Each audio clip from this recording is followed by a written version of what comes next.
Welcome to This Explainer. Today, we're not just talking about some ordinary pantry staple. No, we're stepping right into a story filled with incredible anatomy, violent empires, and this deeply intricate, generations-old craftsmanship.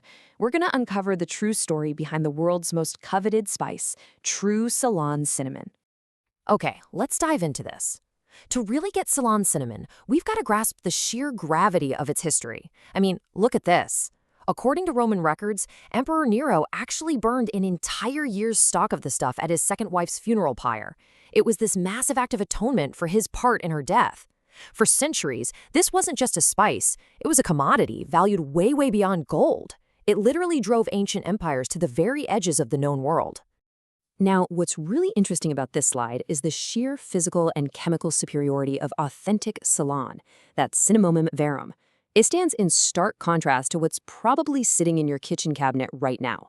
Indigenous to Sri Lanka, true Ceylon is hand-rolled into these incredibly thin, brittle scrolls that just crumble in your hand. And the flavor? It's an absolute revelation. It's mild, it's sweet, with these really delicate citrus and floral undertones. Contrast that with cassia. That's your typical grocery store variety from China or Indonesia. It's got this thick, hard, dark bark and a really sharp, spicy burn. They are, quite literally, entirely different sensory experiences. But hey, the difference here isn't just culinary, right? It's chemical, 0.004%. That is the near zero coumarin content you'll find in authentic Ceylon cinnamon. So why does that matter? Well, coumarin is a naturally occurring compound that in high enough doses can actually cause liver toxicity, and that common cassia variety contains significantly higher levels of it. So by virtually eliminating this compound, true Ceylon is just a vastly safer choice for your daily wellness. Long before anyone understood its exact chemical makeup, cinnamon was just completely shrouded in mystery. The ancient Arab merchants who controlled those early maritime trade routes, they deliberately engineered these wild, incredible myths to protect their extremely lucrative monopoly.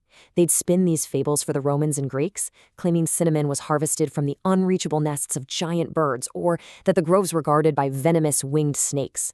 The fables were so convincing that the great Roman philosopher Pliny the Elder actually wrote that cinnamon was transported to Europe on rafts with no oars or sails, powered by men alone in their courage. It was honestly a total masterclass in ancient marketing, all designed to keep the true source, the island of Sri Lanka, a fiercely guarded secret. Let's move to the next part of the timeline and see how this builds. Because, well, that fierce secrecy couldn't last forever. In 1505, a Portuguese fleet was blown off course and landed squarely on the shores of Sri Lanka, basically stumbling onto the holy grail of the spice trade. And this ignited a brutal, centuries-long colonial scramble. The Portuguese seized coastal territories to monopolize the wild harvests. Then, in the 17th century, the Dutch East India Company took over, and they totally revolutionized the industry by shifting from wild harvesting to systematic plantation cultivation. Finally, by 1799, the British secured prime commercial control. They essentially turned Sri Lanka into this massive agricultural engine, boasting around 40,000 acres of dedicated cinnamon plantations by 1850. Now, as you can imagine, the immense wealth generated by these delicate quills carried a tremendous, bloody human cost. Early colonizers instituted absolutely uncompromising measures to maximize their profits. Just to put this in perspective, under Portuguese rule, the destruction, or honestly even just the poor management of a cinnamon grove, became a crime punishable by death. The entire global craving for this sweet, floral spice was enforced through an iron-fisted control over the local population and their native lands. Yet, despite this incredibly violent history, the creation of Ceylon cinnamon remains a profound artisanal craft. It's a meticulous physical art form that really defies simple industrialization. It all starts by harvesting the bushy, evergreen branches, which is then followed by the incredibly intricate hand peeling of the bark.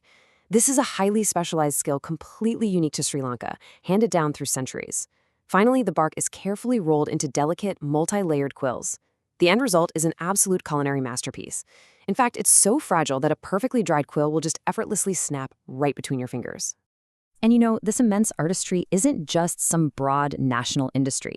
It's a deeply intimate, family-bound heritage, often passed directly from fathers to sons. Take the Marawa family, for instance. Their specific story just perfectly captures this dedication.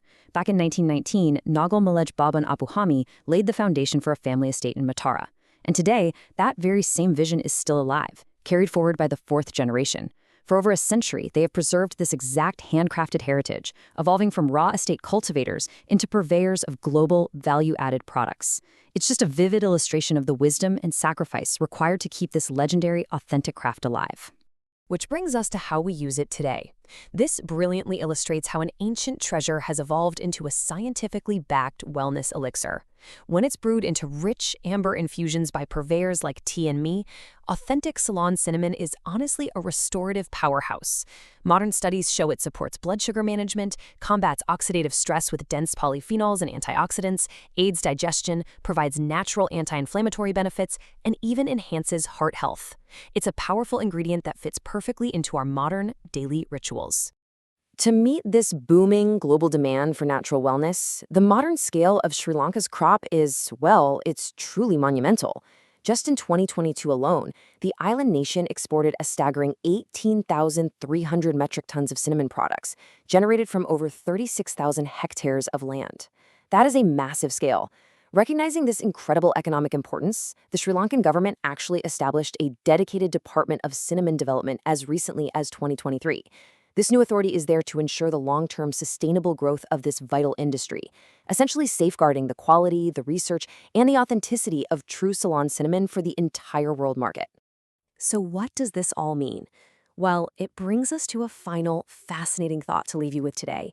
We've traced the incredible journey of Cinnamomum verum from a wild harvested spice that commanded the absolute awe of ancient emperors, right through a violent maritime scramble for colonial control, all the way down to the meticulous, hand-rolled craftsmanship that supports our modern wellness routines today. So the next time you stir that delicate, sweet bark into your morning tea or coffee, take a second to think about the centuries of myth, empire, and artistry swirling right there in your glass. From a wild harvested royal obsession to a scientifically backed daily elixir, what legacy are you brewing in your cup?